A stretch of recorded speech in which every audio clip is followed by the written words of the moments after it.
Hi, I am the Lady Miss Vagina Jenkins from Time for Queer Astrology, and this is my attempt to try and explain the difference between Placidus and whole sign house systems in 3 minutes or less. Let's go. So I'm trying to take a complicated concept and break it down to its barest bones, so bear with me if I miss some information. I personally use whole sign house system because I find it to be most in line with what my ancestors did and a simpler way of looking at things, more legible. However, I view the Placidus system as more accurate. Here's what I think the difference is. So, whole sign house system. Imagine that at the moment that you were born, an astrologer goes outside, looks at the sign that is on the eastern horizon at the moment of your birth. Let's call that Leo. So you are a Leo rising.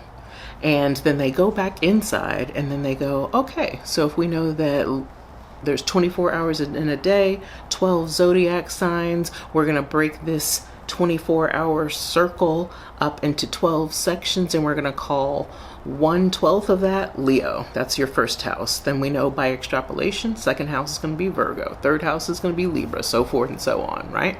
Simple, easy peasy. Whereas in Placidus, the astrologer might stay out there all day. They would look at the sign that's on the eastern horizon at the moment of your birth, note the moment of your birth and the exact degree of that rising sign. So it wouldn't just be Leo, it would be Leo at 28, 29 degrees. They would then stay outside to note when your second house might start. What time and degree is that?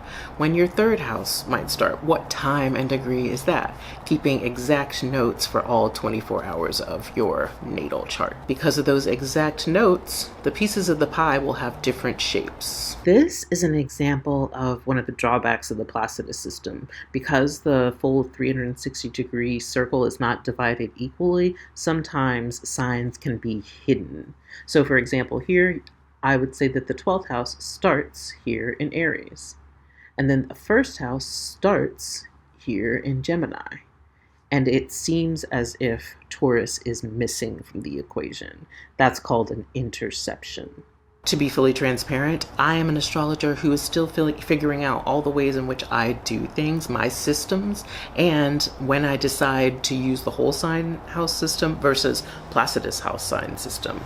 Have you decided about which house system you like to read, whole sign versus Placidus? Sound off in the comments.